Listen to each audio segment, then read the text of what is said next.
Okay, do you remember that number I threw out? The most important number in the world. What was it?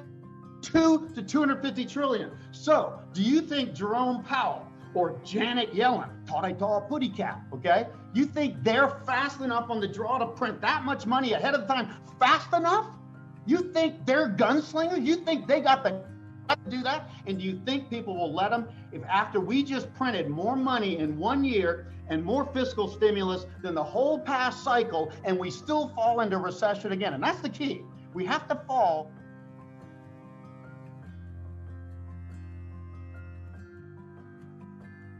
The economy has to weaken or the markets have to weaken to trigger this. But if that happens again, do you think people are going to say, well, why don't we do the same thing we did before? Duh. The people say, well, maybe you do. As soon as this thing cracks, all I think it takes is that 47%. That's a megaphone pattern. You want to argue with that? Good luck. It's one of the most reliable patterns. A 47% crash in the S&P, which means 50-some% in the NASDAQ, I think will tell people will wake up and say, oh, this really doesn't work. And then when they come up and say, well, now we're going to print 10 or 20, people are going to go say, I'm not going to say the words they would say. Okay, you know what it would be. But they just printed 10 times the rate they did before, and it didn't do much for the economy except for restore a quick downturn, and it didn't create any inflation, which is the target.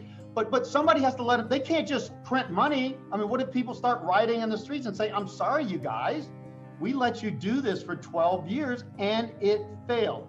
I think people are smart enough, even though they're on crack, everybody's on crack here, okay? Even everyday people are getting a 3% mortgage when it ought to be 6 or 7, getting a 2% car loan when it ought to be 7 or 8 with higher risk. Everybody's high, everybody's getting a benefit.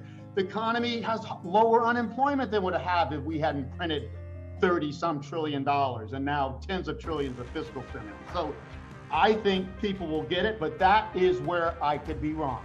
I think they'll wake up. What I found about people, when the barn's burning, people get real smart and they become heroes overnight. They run in and save the baby and the horse and run out. They quit being an everyday dumbass Homer Simpson and they do the right thing. I think a crisis is going to wake people up, and I think it's going to come in the next few months with that first 47% crash. And if that doesn't happen, then I have to recalculate. Let me tell you about money printing. Percent of GDP, something real. How much is Japan printed? 128 last I looked, probably more by now. We're the best house in a bad neighborhood. And oh, China doesn't print as much money because they are busy printing condos. They're building shit for nobody. That's the worst thing you can do. Overcapacity. You know that China went from 20 to 60% urban in 3 decades, the fastest of any major country. But today, China is dead. They did the worst money printing. We're the best house in a bad neighborhood. That's why I say when the you-know-what hits the fan, like it did in 2008 with Lehman Brothers, dollar up, other currencies down. We're going to go up, and I will bet half of my career on that.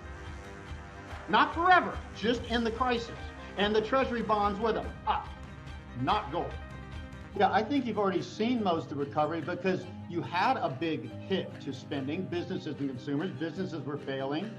And they just gave everybody money, consumers, business, everything, and they just spent it somewhere. A lot of business just paid people to do nothing, which, by the way, that's what they do in Japan all the time to cover over deflation and stuff.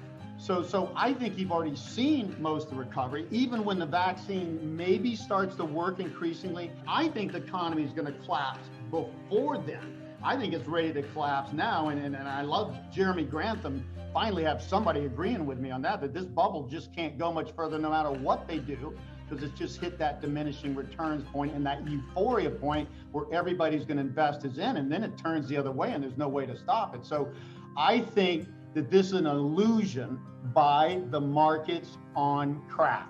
Markets are always going to look for the reason to go up. It'll go down for a week and they'll say, oh, but it's really good because, oh, they're going to have to print more money or something's going to happen. No, that's not what happens. You know, you have to pay the pipe at some point.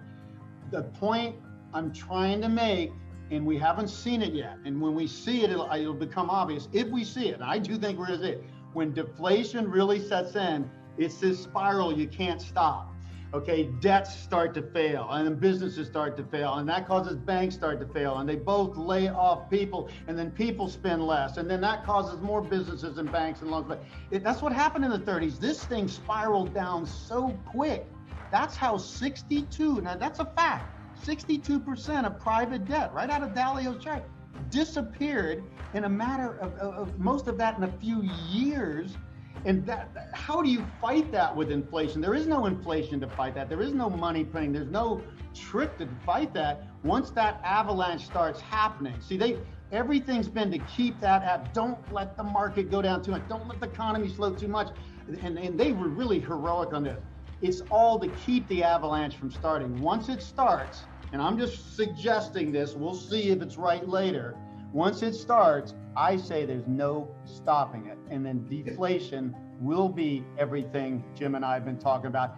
It's people should fear deflation more than inflation. Hyperinflation and deflation are the two worst scenarios. This is important to understand. We've already been in this depression phase. They've been fighting it with money printing. I'm saying the depression's going to be over in 2 to 3 years.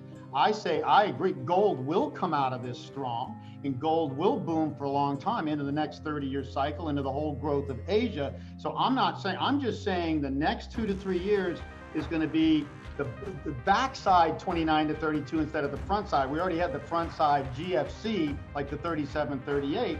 That's the difference. This seems going to be over. The demographics get better after that in a lot of countries, and gold will be a huge beneficiary of clearing out this debt and growing again, especially because Asia is going to be the big growth area, and Asians love gold.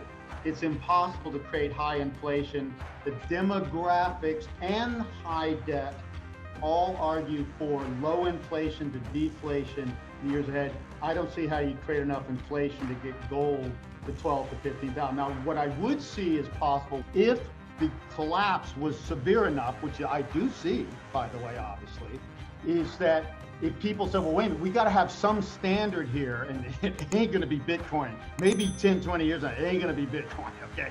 It's the most volatile asset on earth. And by the way, gold's almost as volatile as stock, so it's not a stable asset in these days either. But if they came to the conclusion, we got to have a standard for now, and gold became in, then that would be the case for gold going up for some period of time, but that's going to come at the end of the crash. I'm trying to protect people here. I'm just being really honest.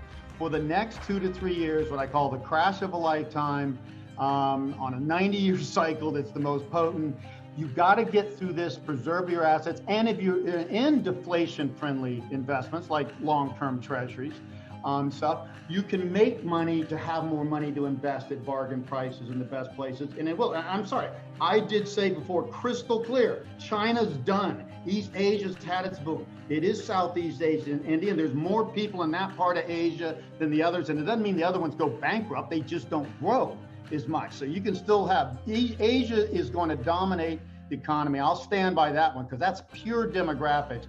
US is plateauing, Europe is dying, East Asia is dying as fast as Europe, including China. China's going to go from 1.4 some billion down to 1 billion by the end of this century. So even China's going to be deflating. So I don't say you create high inflation, but if gold became a standard again, that would be a reason.